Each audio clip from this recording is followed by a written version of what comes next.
Hello all. Welcome to Mindocular YouTube channel episode 13. I'm Mahalakshmi Sampson. I'm a transformational life coaching strategist and a counseling psychologist. Today I'm going to talk about the number one quality to become a very good spouse. One of my friends often tells me that whenever she needs a safe space from her husband, especially when she is in a state of fear or helplessness or anxiety, right? She doesn't get that space where her husband listen to what exactly she has to say.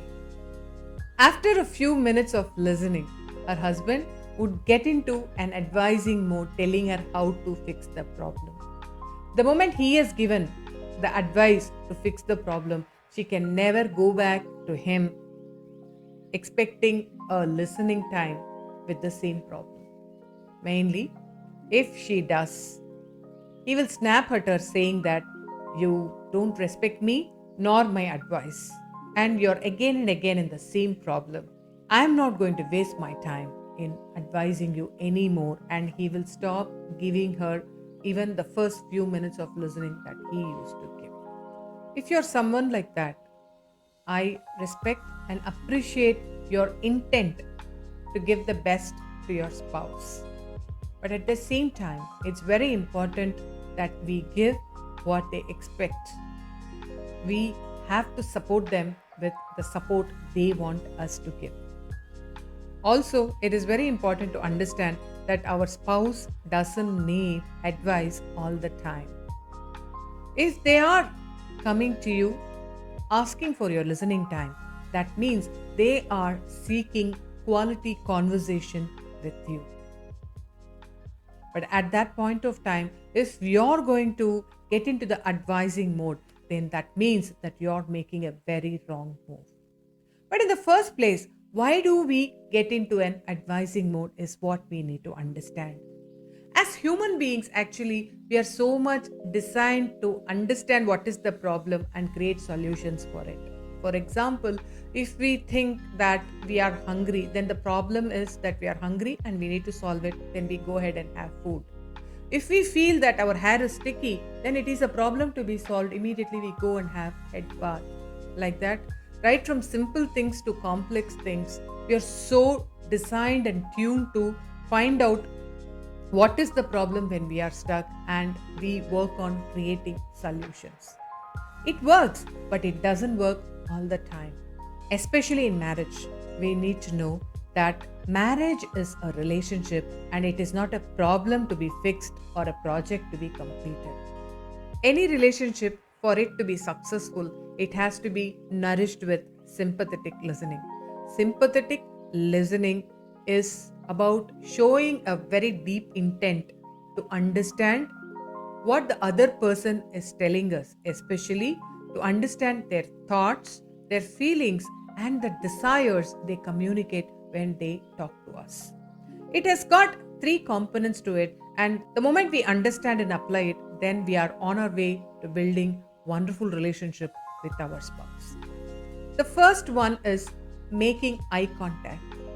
When your spouse is talking to you, especially in a moment when they are looking for a quality conversation with you, it starts with making eye contact and holding it when they are talking to you.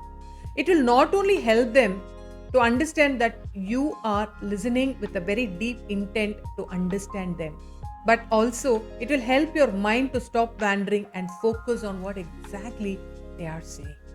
The second one, if you look at it, is to give them undivided attention. When your spouse reaches out to you, possibly you're really busy and you're doing some task, right? You can always tell them, give me some time. I will finish this task and listen to you. It is absolutely not fair to divide the attention of listening to them as well as doing your task simultaneously. Again, here you're communicating to them that they are very valuable to you and you are giving them the undivided attention. And the third component is about listening to their body language. When they are talking to you, listen for the cues in their body language. They may shrink their eyebrows. They may have moist eyes. They may have tears running down their cheeks. They may scratch their head. You may see them shrinking their eyes. It could be anything. And the meaning of such body language, we can take reference from many books, but it is very important for us to understand that it may not apply 100% to everyone around us, including us. It is just a reference. Each one of us, we may have a different shade of what it means. The more you're going to listen intently, the more you're going to listen with the intent of understanding what they are saying, right?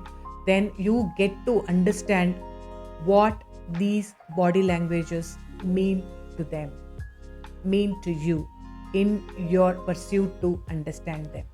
Of all the three that I discussed, the crown of sympathetic listening is listening to them without interrupting when they are speaking.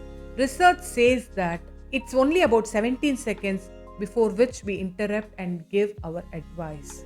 Our spouse doesn't need our advice all the time, but they need our undivided attention. And if we can give them, we are actually telling them we are not only hearing their words, but we have a very deep intention to understand their thoughts, their emotions, and their feelings. Because when we realize marriage is a relationship and not a problem to be fixed, that means that we are not here to fix any problem, but we are here to build and strengthen the relationship that we share with our spouse. And that will become possible only when we bring in the component of sympathetic listening. Are you ready to build your skills so that you listen sympathetically to your spouse? Choose to build your listening skills. Choose to be sympathetic with your spouse. Choose to nourish and make your relationship very successful. Thank you very much.